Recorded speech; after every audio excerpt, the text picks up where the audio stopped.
بسم اللہ الرحمن الرحیم۔ گمنام ہیرو کے معزز ناظرین، السلام علیکم۔ آئیے چلتے ہیں کہانی کی طرف۔ میں برا اور اپنے اطمینان کو حتمی بنانے کے لیے اس نے گلاس میں سے ایک گھونٹ کے برابر دودھ نکال کر خود پیا۔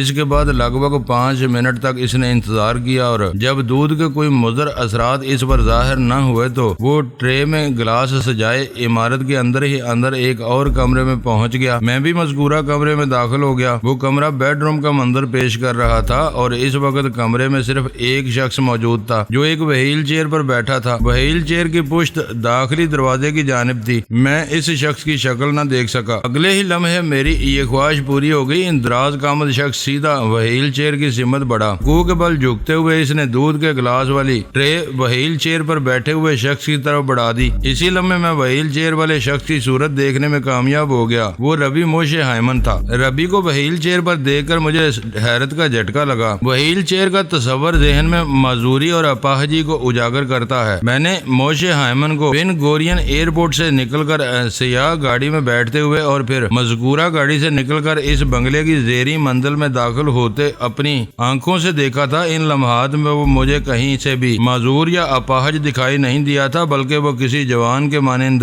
قدم اٹھا رہا تھا۔ پھر وہیل چیئر پر بیٹھنے کا کیا جواز بنتا تھا؟ کیا اس کی ٹانگوں میں اچانک کسی قسم کا ذوف اتر آیا تھا؟ انہی سوالات میں ذہن کو الجھاتے ہوئے میں نے ربی پر نگاہ جمائے رکھی۔ یہ تمام تر تجزیاتی خیالات ایک سیکنڈ میں میرے ذہن میں سے گزرے، اور میں نے ربی کو سوالیہ نظر سے اس دراز قامت شخص کی جانب دیکھتے ہوئے پایا، جو جواب میں سنہری بالوں والے سوٹڈ بوٹڈ شخص نے سر کو اسباتی جنبش دی تو ربی نے اس کے ہاتھ میں پکڑی ہوئی ٹرے سے دودھ کا گلاس اٹھا لیا۔ ربی کی سوالیہ نگاہ اور دراز قامت شخص کی گردن کی اسباتی جنبش نے حقیقت حال واضح کر دی۔ ربی نے دودھ کے بارے میں استفسار کیا تھا، اور دراز قامت شخص اس دودھ کے کسی بھی حوالے سے مضر صحت نہ ہونے کا سرٹیفکیٹ بیک جنبش گردن جاری کر دیا تھا۔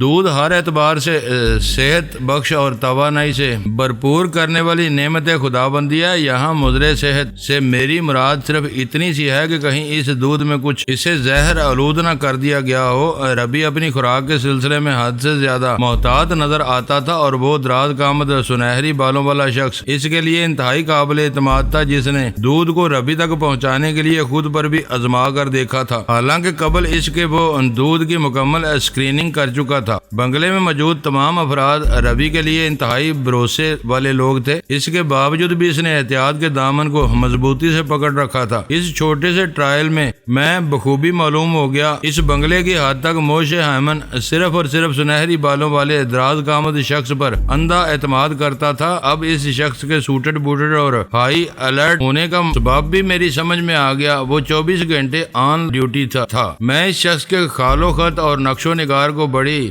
جان فشانی سے اپنی یادداشت میں محفوظ کرنے لگا۔ خاص طور پر اس کی آنکھوں کو حافظے میں چھپانا بہت ضروری تھا۔ اب تک تل ابید میں ربی کے قریب نظر آنے والے جن افراد سے متعارف ہوا تھا، ان میں مجھے یہ سوٹڈ بوٹڈ شخص سب سے زیادہ اہم دکھائی دے رہا تھا، اور اس وقت اسی شخص کے وسط سے ربی کے ماحول میں موجود تھا۔ اس دراز قامت شخص کے حلیے کو ذہن نشین کرنا نہایت ہی ضروری تھا، تاکہ بوقت ضرورت میں اس کے ماحول کی انگلی تھام کر ربی تک پہنچ حاصل کر سکتا۔ اس شخص سے فارغ ہونے کے بعد میں موش ہائمن کی طرف متوجہ ہو گیا۔ ربی وہیل چیئر پر بیٹھا گنگنے دودھ کا ہلکے ہلکے سے سپ لے رہا تھا۔ وہ اس وقت جس بیڈ روم میں بیٹھا تھا، اس کی ایک سائیڈ میں بہت بڑی سلائیڈنگ ونڈو نصب تھی، اور ربی مذکورہ ونڈو کے پاس دوسری طرف دیکھ رہا تھا۔ اس سلائیڈنگ میں لگے ہوئے شیشے کو دیکھتے ہی مجھے اندازہ ہو گیا وہ ونڈو وہ ون وے ٹریفک والا شیشہ تھا، یعنی اس شیشے کے توسط سے بیڈ روم میں موجود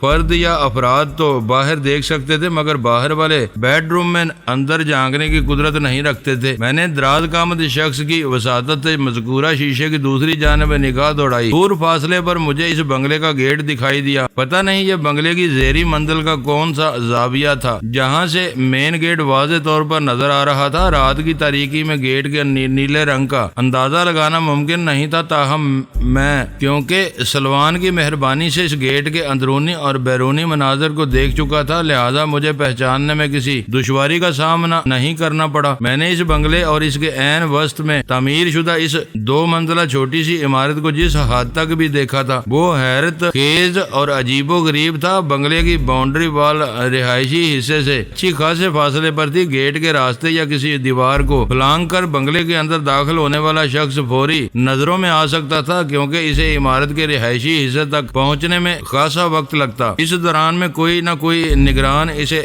واچ کر لیتا۔ رات کی تاریکی میں دیوار پھلانگنے کی کوشش کرنا تو موت کو دعوت دینے کے مترادف تھا۔ میں نے تجربہ کر کے تو نہیں دیکھا تھا، تاہم سابق تجربات اور مشاہدات نے مجھے اچھی طرح سمجھا دیا تھا کہ باؤنڈری وال سے کے اوپر نظر آنے والی مخصوص خاردار باڑ رات کی تاریکی میں انتہائی مہلک ہو جاتی ہوگی۔ مجھے یقین تھا اس حفاظتی باڑ میں کرنٹ دوڑا دیا جاتا ہوگا، لہذا کسی شخص کا دیوار پھاند کر زندہ سلامت اس بنگلے کے اندر پہنچنا ممکن نہیں تھا۔ ربی کے شاطرانہ ذہن کی کرشمہ کاریاں کھل کر میرے سامنے آئیں تو میں اندر سے بے حد محتاط ہو گیا۔ مجھے اس بنگلے میں داخل ہو کر اپنی ساحل کو لانا تھا، لہذا انتہائی بے داغ قسم کی منصوبہ بندی بہت ضروری تھی۔ میری معلومات میں یہ اضافہ خاصا مفید ثابت ہوتا۔ ربی موشے ایمن اور اس دراز قامت شخص کے درمیان وقفے سے مکالمہ بھی ہو رہا تھا، لیکن افسوس کہ میں اس کی گفتگو کا ایک لفظ بھی سننے پر قادر نہیں تھا۔ ربی پر نظر جاتی تو وہیل چیئر تھی نگاہ میں آ جاتی جس پر وہ بیٹھا ہوا تھا، اور اس کے ساتھ ہی میرا ذہن الجھنے لگتا۔ مجھے ربی اور وہیل چیئر کے درمیان کوئی ربط ضبط نظر نہیں آ رہا تھا۔ بہرحال میں اس وقت تک ربی کے بیڈ روم میں موجود رہا جب تک گلاس میں موجود دودھ ختم نہیں ہو گیا۔ دراز قامت سنہری بالوں والا شخص خالی گلاس لے کر وہاں سے رخصت ہوا تو مجھے بھی مجبوراً ربی کے ماحول سے خارج ہونا پڑا۔ میں اپنے واسطے کے ساتھ ساتھ اس مختصر سے کمرے میں پہنچا جہاں ربی تک پہنچائے جانے والے دودھ کی اسکریننگ کی گئی تھی۔ وہ شخص وہاں رکا نہیں بلکہ کمرہ در کمرہ ہوتے ہوئے وہاں پہنچ گیا جہاں اس نے فربا شخص سے دودھ کے گلاس والی ٹرے وصول کی تھی۔ اس نے خالی گلاس اور ٹرے کو دروازے کے باہر موجود اسی فربا شخص کے حوالے کیا اور دوبارہ دروازہ بند کر دیا۔ میں فربا شخص کے ساتھ ہو لیا۔ وہ واپس بلائی منزل پر واقع کچن میں پہنچا، خالی برتن باورچی کے حوالے کیے اور دوبارہ زیری منزل پر آ گیا۔ وہ ایک ایسے کمرے میں پہنچا جو دراز قامت شخص کی پہنچ سے زیادہ دور نہیں تھا۔ مجھے یہ سمجھنے میں کوئی مشکل پیش نہ آئی کہ فربا شخص دراز قامت شخص کا اسسٹنٹ تھا اور سنہری بالوں والا دراز قامت شخص ربی موشے ہائمن کا معتمد خاص۔ میں چونکہ ان دونوں کے ناموں سے واقف نہیں تھا، لہذا گزارا چلانے کے لیے میں نے حسب حال فربا شخص کو اسسٹنٹ کا نام دے دیا اور دراز قامت شخص کا نام معتمد خاص رکھ دیا۔ اس فیصلے کے بعد میں اسسٹنٹ کو چھوڑ کر فوراً معتمد خاص کے ماحول میں پہنچ گیا۔ وہ چھوٹے کمرے میں ایک کرسی پر بیٹھا کوئی کتاب پڑھ رہا تھا۔ مذکورہ کمرہ ربی کے کمرے سے ملحق تھا۔ میں کافی دیر تک انتظار کرتا رہا کہ معتمد خاص دوبارہ اٹھ کر ربی کے کمرے میں جائے اور میں ربی کی تازہ ترین صورتحال سے آگاہی حاصل کر سکوں، لیکن مجھے اپنے اس مقصد میں کامیابی حاصل نہ ہو سکی۔ معتمد خاص کے انہماک کو دیکھ کر مجھے اندازہ ہو گیا ربی موشے ایمن گہری نیند سو چکا ہے اور معتمد خاص وہ زخیم کتاب ختم کیے بغیر آنکھ نہیں لگائے گا، لہذا میں نے تھرڈ آئی کی پرواز کو موقوف کیا اور تل ابید سے واپس قاہرہ آ گیا۔ میں کافی دیر تک آنکھیں بند کیے بستر پر لیٹا رہا اور ساحل اور ربی کے بارے میں سوچتا رہا۔ اب تک میں نے اس سلسلے میں جتنی ریسرچ کر لی تھی وہ میرے مقصد کے حصول کے لیے کافی تھی۔ جی تو یہی چاہ رہا تھا کہ ابھی اڑ کر تل ابید پہنچ جاؤں اور ساحل کو اس ظالم شخص کے چنگل سے چھڑا کر اڑتے ہوئے واپس آ جاؤں، لیکن چنگ فوراً پوشی نے مجھے ایک پروگرام میں باندھ رکھا تھا۔ مجھے ایک ایک قدم طے شدہ منصوبے کے تحت اٹھانا تھا، اسی میں میری کامیابی چھپی ہوئی تھی۔ اس ٹرپ کے دوران میں صرف 3 دن مجھے ایسے ملتے جن میں میں اپنی مرضی کا مالک ہوتا، یعنی 5 مئی سے 8 مئی کی صبح تک ٹریول کمپنی کی بس 5 سے 8 مئی تک بیت شین سے پیٹرا سے ایلات اور ایلات سے یروشلم پہنچ جاتی۔ میں اسرائیل میں مزید قیام کا بہانہ کر کے صوفیا کے ساتھ قافلے سے الگ ہو جاتا اور اپنا کام کر کے دوبارہ 8 مئی کو یروشلم میں قافلے سے جا ملتا۔ اس مرتبہ میرے ہمراہ صوفیا کے روپ میں ساحل ہوتی۔ میرے اندر سے کوئی بار بار مجھے اکساتا تھا۔ میں تمام تر احتیاط کو بلائے تاک رکھ کر اپنی جانے تمنا تک پہنچ جاؤں، لیکن میں چیف لاما کی ہدایت کو کسی قیمت پر فراموش نہیں کر سکتا تھا۔ ساحل کو حاصل کرنے کا یہ آخری موقع تھا۔ میں اس سنہری موقع موقع کو کیوں گنوا دیتا؟ میری کیفیت اس بھوکے شخص ایسی تھی جس کے سامنے اچانک نو بے نو خوش ذائقہ بھاپ اڑاتے ہوئے کھانوں کی کئی ڈشز سجا دی جائیں۔ اس صورتحال میں کسی بھی بے صبری یا ندیدے پن کا مظاہرہ کر کے اپنی منزل کو کھوٹا نہیں کر سکتا تھا۔ گرم گرم نوالا منہ میں رکھنے سے زبان جل جایا کرتی ہے، میں اس قسم کا کوئی رسک لینے کا تیار نہیں تھا۔ چیف لاما کی ہدایت میرے لیے مشعل راہ تھی۔ اچانک مجھے یوں محسوس ہوا جیسے میرے علاوہ کوئی اور بھی اس کمرے میں موجود ہو۔ یہ احساس خاصا سنسنی خیز تھا۔ میں اس وقت جاگ رہا تھا اور آنکھیں بند کیے بستر پر پڑا تھا۔ کسی کی موجودگی کا احساس ہوتے ہی میں نے یک لخت آنکھیں کھول دی۔ میں نے صوفیہ کو بیڈ کے قریب کھڑے پایا، وہ بڑی گہری نظر سے مجھے دیکھ رہی تھی۔ میں نے بیڈ روم کے دروازے کو نیم با چھوڑ دیا تھا، لیکن اب وہ پورا کھلا ہوا دکھائی دے رہا تھا۔ اس سے پہلے کہ میں صوفیہ سے کوئی سوال کرتا، وہ گھبرائے ہوئے لہجے میں بولی، اچھا ہوا تم خود ہی جاگ گئے، میں تذبذب میں تھی، تمہیں اٹھاؤں کہ نہیں؟ صوفیہ، تم اس قدر پریشان کیوں نظر آ رہی ہو؟ میں نے اٹھ کر بیٹھتے ہوئے کہا، تم ابھی تک سوئی کیوں نہیں ہو؟ سب خیریت تو ہے نا؟ خیریت نہیں ہے وجدان، وہ گھبراہٹ میں مجھے میرے اصلی نام سے مخاطب کرتے ہوئے بولی۔ ساتھ والے بیڈ روم میں بڑی گڑبڑ ہو گئی ہے، تم میرے ساتھ آؤ۔ اس کے مبہم انداز نے مجھے گہری تشویش میں ڈال دیا۔ میں نے بستر چھوڑتے ہوئے پوچھا، تم کس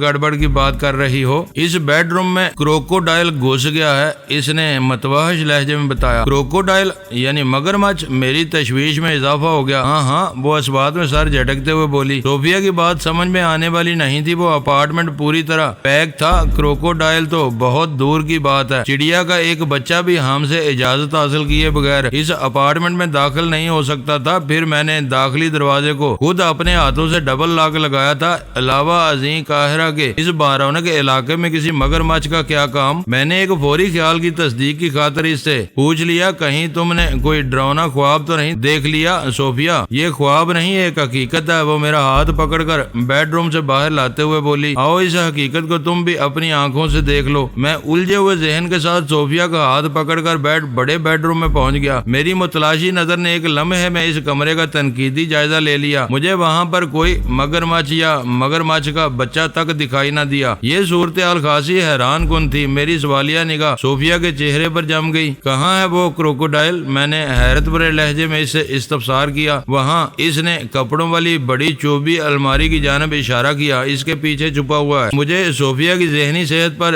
شک ہونے لگا۔ اس نے جس قد آدم چوبی الماری کی جانب اشارہ کیا تھا، ویسی ہی ایک الماری اس بیڈ روم میں بھی رکھی تھی، جہاں سے صوفیہ مجھے اٹھا کر لائی تھی۔ یہ دونوں الماریاں دیوار گیر نہیں تھی، بلکہ عام سے انداز میں دیوار کے ساتھ ایستادہ تھی۔ ان کی پشت اور دیوار کے درمیان اتنا فاصلہ ہرگز نہیں تھا کہ وہاں کوئی کروکوڈائل یا بیبی کروکوڈائل پناہ گزین ہو سکے۔ میں نے نفی میں گردن ہلاتے ہوئے بے یقینی سے اس کی طرف دیکھا اور کہا، صوفیہ، لگتا ہے تمہارے دماغ کا کوئی اسکرو ڈھیلا ہو گیا ہے، تم میری بات کو مذاق سمجھ رہے ہو؟ اس نے گہری سنجیدگی سے آنکھیں پٹ پٹائیں۔ یہ مذاق نہیں تو اور کیا ہے؟ میں نے قدرے برہمی سے کہا۔ کوئی مگرمچھ اس الماری کے پیچھے کیسے چھپ سکتا ہے؟ وہاں اتنی گنجائش کہاں ہے؟ وہ کوئی جوان کروکوڈائل نہیں۔ اس کی سنجیدگی میں کوئی فرق نہ آیا۔ مجھے وہ کسی کروکوڈائل کا بچہ لگا تھا۔ میں نے خود اپنی آنکھوں سے اسے بیڈ کے نیچے سے نکل کر الماری کے پیچھے غائب ہوتے دیکھا ہے۔ کروکوڈائل کا بچہ بھی کوئی چوہا نہیں ہوتا، میں نے طنزیہ لہجے میں کہا۔ تم میری بات کا اعتبار نہیں کر رہے، مجھے اس کا سخت افسوس ہے۔ اس کے لہجے سے شکوہ جھلکنے لگا۔ میں نے دل ہی دل میں اس کی حالت اور ذہنی کیفیت پر ماتم کیا اور بظاہر سنجیدہ ہوتے ہوئے اس سے پوچھا، کیا تم نے کروکوڈائل کے اس بچے کو الماری کے پیچھے سے نکالنے کی کوشش نہیں کی؟ میری ہمت نہیں پڑی، وہ صاف گوئی کا مظاہرہ کرتے ہوئے بولی، اس لیے تمہیں بلانے دوسرے بیڈ روم میں چلی گئی۔ میں نے محسوس کیا وہ کسی نادیدہ مگرمچھ کے سبب اچھی خاصی خوفزدہ تھی۔ ایک لمحے کے لیے میرے ذہن میں یہ بھی آیا کہ شاید اسے وہم ہو گیا ہو۔ ایک امکان یہ بھی تھا کہ اس نے کوئی ڈراؤنا خواب دیکھ لیا ہو۔ یہ بہرحال اس کی فکر مندی اور ہراس بالکل جینون تھا۔ میں سمجھ گیا اسے نفسیاتی اور عملی دونوں قسم کے علاج کی ضرورت تھی۔ اس کے ذہن پر چھائے ہوئے خوف و ہراس کو فوری طور پر زائل کرنا ضروری تھا۔ ایک فیصلے پر پہنچنے کے بعد میں نے سنجیدگی سے کہا، تم فکر نہ کرو صوفیہ، میں ابھی دیکھ لیتا ہوں کون سا کروکوڈائل اس الماری کے پیچھے چھپا بیٹھا ہے۔ بات ختم کرتے میں آگے بڑھا اور چوبی الماری کو ایک زوردار ٹھٹا مارا۔ اس ضرب کے نتیجے میں الماری کے پیچھے سے کھڑکھڑاہٹ ایسی آواز پیدا ہوئی، وہاں واقعی کوئی گڑبڑ موجود تھی۔ دیکھا، وہ ہیجانی انداز میں بولی۔ میں نے کہا تھا نا۔ وہ جملہ نامکمل چھوڑ کر متوحش نظر سے مجھے دیکھنے لگی۔ سچی بات تو یہ ہے کہ اس کھڑکھڑاہٹ سے میں یہی سمجھا تھا الماری کے پیچھے کوئی چوہا چھپا بیٹھا ہے۔ عین ممکن ہے وہ چوہا معمول کی کسی کارروائی میں مصروف ہو۔ میں نے تسلی امیز لہجے میں کہا، تم نے مجھے جو کچھ بتایا ہے میں تمہارے سامنے ہی اسے چیک کرتا ہوں۔ وجدان ذرا سنبھل کر وہ محتاط لہجے میں بولی، ٹھہرو میں کوئی تمہیں کچھ لا کر دیتی ہوں۔ میں نے ادھر واش روم میں ایک چیز رکھی دیکھی ہے۔ بات ختم کرتے ہی وہ مجھے بیڈ روم میں چھوڑ کر کامن روم والے واش روم کی طرف بڑھ گئی۔ میں اس کی مبنی پر حماقت وحشت زدگی پر سر جھٹک کر رہ گیا۔ مجھے یقین تھا اس چوبی الماری کے عقب سے ایسا کچھ برآمد نہیں ہوگا جسے مگرمچھ یا گھڑیال وغیرہ کے خانے میں فٹ کیا جا سکے، لیکن صوفیہ کے اطمینان اور تسلی کی خاطر ایک ڈرامہ کرنا ضروری تھا۔ جب تک وہ واش روم سے واپس آتی میں نے اس چوبی الماری کو چیک کر لیا۔ وہ ایک بھاری بھرکم الماری تھی جسے اپنی جگہ سے ہٹانے کے لیے 3-4 افراد کی ضرورت تھی۔ ہاں، البتہ چی کی مدد سے میں تنہا اسے کھسکا کر جہاں چاہتا پہنچا سکتا، مگر کسی بھی قسم کی کاروائی صوفیہ کے سامنے کرنا ضروری تھا تاکہ تسلی ہو جائے۔ وہ دوبارہ بیڈ روم میں نمودار ہوئی تو اس کے ایک ہاتھ میں مجھے آہنی راڈ نظر آئی۔ وہ مذکورہ راڈ کو میری طرف بڑھاتے ہوئے بولی، یہ لے لو۔ میں جب چینج کرنے ادھر آئی تھی تو میں نے اسے وہاں پڑے دیکھا تھا۔ میں نے وہ راڈ اس کے ہاتھ سے لے لی۔ اس آہنی راڈ کی لمبائی 3 فٹ کے قریب اور موٹائی لگ بھگ ½ انچ کی تھی۔ وہ ایک مضبوط اور خطرناک راڈ تھی۔ میں نے صوفیہ کی طرف دیکھتے ہوئے تشفی امیز لہجے میں کہا، تم اس بیڈ کے اوپر بیٹھ جاؤ۔ میرا اشارہ جس بیڈ کی جانب تھا وہ چوبی الماری کی مخالف سمت میں دیوار کے ساتھ لگا ہوا تھا۔ میں اس کروکوڈائل کو الماری کے پیچھے سے نکالنے کی کوشش کرتا ہوں، ذرا احتیاط سے وجدان۔ وہ مذکورہ بیڈ کے اوپر چڑھتے ہوئے بولی، کہیں وہ پلٹ کر تم پر حملہ آور نہ ہو جائے۔ میں نے اس کا حوصلہ بڑھانے کی خاطر کہہ دیا، تم میری فکر نہ کرو، مجھے ایسے خونخوار جانوروں سے نمٹنے کا وسیع تجربہ ہے۔ پھر اس کی مزید تسلی کے لیے کہا، شاید تمہیں معلوم نہیں، میں دریائے ایمازون میں ایک طویل عرصے تک کروکوڈائل اور ایلیگیٹر کا شکار کرتا رہا ہوں۔ کیا تم جنوبی امریکہ میں بھی رہے ہو؟ اس کی آنکھیں حیرت سے پھٹ گئیں۔ دریائے ایمازون جنوبی امریکہ کے سب سے بڑے ملک برازیل میں بہتا ہے، بلکہ بہتا ہوا کہیں سے کہیں نکل جاتا ہے۔ ایمازون کی کل لمبائی 4000 میل ہے، جس میں سے 2093 میل برازیل میں واقع ہے۔ ایمازون دنیا کا دوسرا بڑا دریا ہے۔ نمبر 1 کا اعزاز مصر میں بہنے والے دریائے نیل کو حاصل ہے، جس کی کل لمبائی 4160 میل ہے۔ میں نے صوفیہ کا دھیان بٹانے اور خوف کم کرنے کے لیے یہ چکر چلایا تھا اور وہ میرے چکر میں آ بھی گئی تھی۔ میں نے اس کی حیرت کے جواب میں کہا، تم اسی چکر میں نہ پڑو کہ میں کون سے امریکہ میں رہا ہوں، صرف یہ دیکھو کہ ایک آہنی سلاخ کی مدد سے کسی وحشی مگرمچھ کا شکار کس طرح کیا جاتا ہے۔ وہ بے یقینی اور الجھن کی ملی جلی کیفیت سے مجھے دیکھنے لگی۔ میں نے سلاخ کے استعمال سے پہلے چوبی الماری پر اپنے پاؤں سے ایک اور ٹھوکر لگائی۔ اس ٹھوکر کے جواب میں بھی وہی مخصوص کھڑکھڑاہٹ ابری جو اس سے پہلے سنائی دی تھی۔ یہ تو طے ہو گیا، اس الماری کے عقب میں کوئی جاندار موجود تھا۔ میں سلاخ تھامے تھوڑی پیچھے ہٹ کر اس جاندار کے برآمد ہونے کا انتظار کرنے لگا۔ جب وہ نکل کر نہ دیا تو میں یہ کہتے ہوئے آگے بڑھا، یہ ایسے نہیں مانے گا۔ میں دیوار کے قریب آیا اور فرش پر اکڑوں بیٹھ کر میں نے آہنی سلاخ کو چوبی الماری کی پشت کے ساتھ واقعہ خلا میں گھمایا۔ انداز ایسا ہی تھا جیسے میں دیوار الماری کے درمیان مختصر سے خلا میں کوئی شے تلاش کرنے کی کوشش کر رہا ہوں۔ میرا ہاتھ اتنی تیزی سے حرکت میں آیا کہ میں نے محسوس کیا آہنی سلاخ کا آزاد سرا اس مختصر خلا میں موجود مبینہ جاندار کے وجود سے ٹکرایا ہو۔ اس ٹکراؤ کے نتیجے میں ایک وحشتناک بلبلاہٹ ابری۔ یقینی طور پر سلاخ کا دوسرا سرا وہاں موجود جانور کے جسم میں خاصی شدت سے چبھا تھا۔ میں نے صوفیہ کی طرف دیکھتے ہوئے کہا، کوئی ہے تو صحیح، تم نے غلط نہیں کہا تھا۔ ہاتھ پاؤں بچا کر وجدان، وہ خطرناک بھی ثابت ہو سکتا ہے، وہ سہمی ہوئی آواز میں بولی۔ میں کھدیڑنے والے انداز میں الماری کے پیچھے اس آہنی سلاخ کو حرکت دینے لگا۔ وہ مخصوص وحشتناک بلبلاہٹ ایک مرتبہ پھر ابری۔ اس کے بعد وہ خود بھی نمودار ہو گیا۔ میں الماری کے عقب سے اسے گولی کی رفتار سے نکل کر ایک طرف فرار ہوتے ہوئے پایا۔ وہ بلی کے سائز کا ایک صحت مند اور پلا پلایا چھپکلا تھا۔ میں نے اس جسامت کی چھپکلی یا چھپکلا زندگی میں پہلے کبھی نہیں دیکھا تھا۔ میں نے پڑھ اور سن رکھا تھا کہ اس نوعیت کے زہریلے چھپکلے صحرائی ملکوں خصوصاً افریقہ کے بعض ممالک میں پائے جاتے ہیں، اور اتفاق سے اس وقت ہم مصر یعنی افریقہ ہی میں تھے۔ صوفیہ نے کچھ زیادہ غلط بھی نہیں کہا تھا۔ اس چھپکلے کی صورت بڑی حد تک کسی کروکوڈائل سے ملتی جلتی تھی۔ میں اس زہریلے چھپکلے کو فرار ہوتے دیکھ ہی رہا تھا۔ میری سماعت سے صوفیہ کی آواز ٹکرائی، وجدان یہی ہے وہ موذی، اس کو ختم کر دو، جانے نہ پائے۔ آہنی سلاخ تھامے اس مضروب مفرور کی جانب بڑھا۔ الماری کے عقب میں آہنی راڈ نے اسے اچھا خاصا زخمی کر دیا تھا۔ اس کے بدن سے ٹپکتے ہوئے خون کو دیکھ کر اس کی وحشتناک بلبلاہٹ کا سبب سمجھ میں آ گیا۔ وہ تھوڑی دیر پہلے 2 مرتبہ اس بیڈ روم میں سنائی دی تھی۔ اس کی جان بچانے کی کوشش میں کمرے کا قالین جگہ جگہ سے داغدار ہو رہا تھا۔ میری اندھا دھند حرکت نے اس کے جسم پر کوئی خطرناک گھاؤ ڈال دیا تھا۔ کم و بیش 1 منٹ تک ہمارے درمیان آنکھ مچولی اور بچ بچاؤ کا کھیل جاری رہا۔ وہ خود کو محفوظ کرنے کے ساتھ ساتھ بڑی خونخوار انداز میں مجھ پر حملہ آور بھی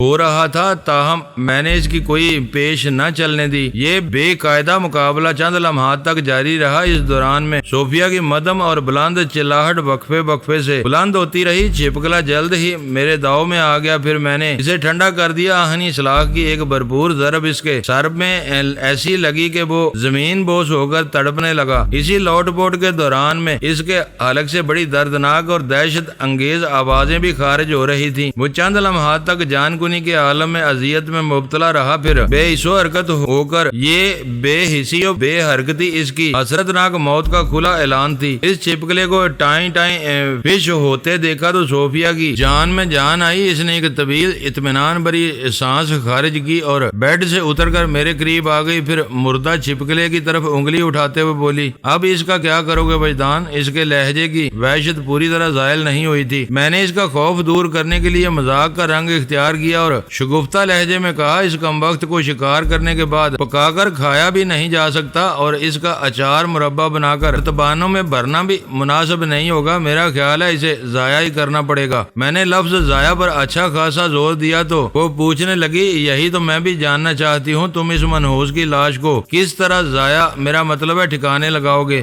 گاربیج شوٹ کے ذریعے، میں نے کہا۔ آخر کو یہ کس مرض کی دوا ہے؟ اوہ، میرا اس طرف دھیان نہیں گیا تھا، وہ معذرت خواہانہ لہجے میں بولی۔ میں نے کہا، اس لیے تمہارا دھیان پوری طرح کہیں اور لگا ہوا تھا۔ بات کے اختتام پر میں نے مردہ چھپکلے کی طرف دیکھا تو وہ ایک جرجری لے کر رہ گئی۔ لگژری اپارٹمنٹ میں گاربیج شوٹس کی سہولت مہیا ہوتی ہے، جس کے ذریعے آپ اپنے اپارٹمنٹ کا کچرا براہ راست کچرا کنڈی تک پہنچا سکتے ہیں۔ آپ گاربیج یعنی کچرے کے شوٹ میں ڈال دیں، مخصوص پائپ فوراً اسے کچرے کے ذخیرے تک پہنچا دے گا۔ آئندہ 10 منٹ کے اندر میں وائپر اور اسی آہنی سلاخ کو استعمال کر کے چھپکلے کی خون چکا لاش سے نجات حاصل کر لی۔ اس وقت مجھے محسوس ہوا گاربیج شوٹ کتنے کام کی شے ہے۔ اس کام سے فارغ ہوا ہی تھا کہ صوفیہ نے حتمی لہجے میں اپنا فیصلہ سنا دیا، میں اس بیڈ روم میں بالکل نہیں سوؤں گی۔ اس کا اشارہ اس بیڈ روم کی طرف تھا جہاں تھوڑی دیر پہلے میں نے ایک خون ریز مقابلے کے بعد موذی چھپکلے کو جہنم واصل کیا تھا۔ یہ خوف و ہراس پھیلانے والا اتنا بڑا واقعہ تھا کہ صوفیہ کا مطالبہ مجھے بالکل درست لگا۔ بیڈ روم کے فرش پر بچھا ہوا قالین بھی جا بجا خون آلود ہو چکا تھا۔ یہ ایسے آثار تھے کہ وہاں رات بسر کرنے والے کو لمحہ بے لمحہ اس واقعے کی یاد دلاتے رہتے۔ آدھی رات کو یہ تو ممکن نہیں تھا کہ اس قالین کو کسی ڈرائی کلینر کے پاس بھجوا دیا جاتا یا خود بیٹھ کر اس کے دھبے دور کرنے میں لگ جاتا۔ ہاں، البتہ یہ ہو سکتا ہے کہ میں وہ رات اس بیڈ روم میں سو کر گزار لیتا۔ اگلی صبح ہمیں ویسے بھی اس اپارٹمنٹ سے رخصت ہو جانا تھا۔ اسی خیال کے تحت میں نے صوفیہ سے کہا، ٹھیک ہے، اس بیڈ روم میں سو جاتا ہوں، تم چھوٹے بیڈ روم کے ڈبل بیڈ پر چلی جاؤ۔ اس نے ایک لمحے کے لیے میری تجویز پر غور کیا، پھر سہمے ہوئے لہجے میں بولی، اگر وہاں بھی کوئی ایسا ہی کروکوڈائل چھپکلا نکل آیا تو ہونے کو تو کچھ بھی ہو سکتا ہے، میں نے سرسری انداز میں کہا۔ تم یہاں سونے کو تیار نہیں ہو، وہاں بھی تمہیں خدشات ڈرا رہے ہیں۔ بتاؤ میں اس صورتحال میں تمہارے لیے کیا کر سکتا ہوں؟ اگر تم کہو تو گزشتہ رات کی طرح میں اسی بیڈ روم میں تمہارے ساتھ سو جاتا ہوں۔ وہ خون آلود قالین کی جانب اشارہ کرتے ہوئے بولی۔ اسے دیکھ دیکھ کر اور سوچ کر مجھے متلی سی محسوس ہو رہی ہے۔ اس کے علاوہ میں بے پناہ خوف زدہ بھی ہوں۔ بتاؤ، میں نے اس کی سہمی ہوئی آنکھوں میں بہت دور تک جھانکا، میں تمہارے خوف دور کرنے کے لیے فوری طور پر کیا کروں؟ وہ سادگی سے بولی، ساتھ رات گزارنے کی تمہاری تجویز کافی مناسب ہے۔ اگر اس تجویز پر عمل درآمد کے لیے بڑے بیڈ والا چھوٹا بیڈ روم استعمال کیا جائے تو ہم بڑی آسانی سے ڈبل بیڈ پر نیند پوری کر سکتے ہیں۔ تمہارا کیا خیال ہے؟ اس کا خیال خاصا پرکشش تھا، لہذا میں فوراً اس کا ہم خیال بن گیا۔ ہم واپس ڈبل بیڈ والے کمرے میں آئے۔ رات آدھی سے زیادہ بیت چکی تھی، اصولی طور پر ہمیں سو جانا چاہیے تھا۔ نیند پوری کر کے کل کے لیے تر و تازہ ہونا ضروری تھا۔ آئندہ روز میری زندگی کا ایک انوکھا اور سنسنی خیز